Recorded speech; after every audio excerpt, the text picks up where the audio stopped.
नमस्कार दोस्तों, आज हमारे पास एनिमल 350 आया है। फ्रेंड्स, इसमें रनिंग साइड में फंक्शन है साइडन एक्सलेशन डालने को। इसका ट्रांसफ़र केस का जो चेन है इसमें साउंड आ रहा है। तो अभी हमने इसका नया चेन मारने के लिए लिया हूँ। आप देख सकते हैं नया चेन है। और अभी हम इसको निकालने वाले हैं।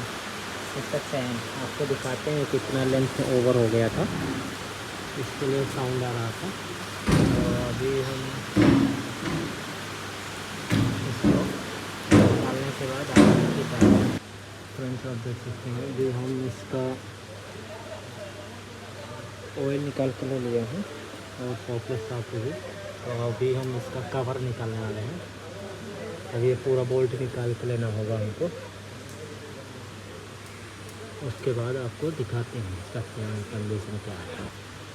हम सभी आप देख सकते हैं इसका चैन ज़्यादा लेंथ हो गया है, इसके लिए स्लिप कर रहा था।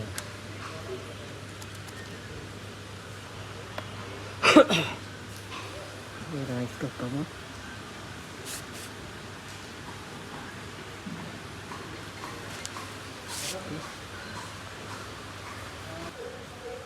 दोस्तों, मेरा इसका ओल्ड फोन और अभी हम नया फिट करके ले लिया हूँ। आप देख सकते हो अभी इसमें प्ले नहीं है, देख सकते हैं। ओके, इसमें कुछ प्ले नहीं है। तो अभी हम इसको क्लीन करने वाले हैं। क्लीन करके फिर फिट करेंगे। अभी आप देख सकते हैं फ्रेंड्स, अभी हमने पूरा फिट करके ले लिया है ट्रांसफर केस। इसमें ऑयल नहीं डाला हूँ, अभी थोड़ा टाइम में ऑयल भी डाला है, फिर से ट्राई करेंगे। इसका ऑयल देख सकते हैं।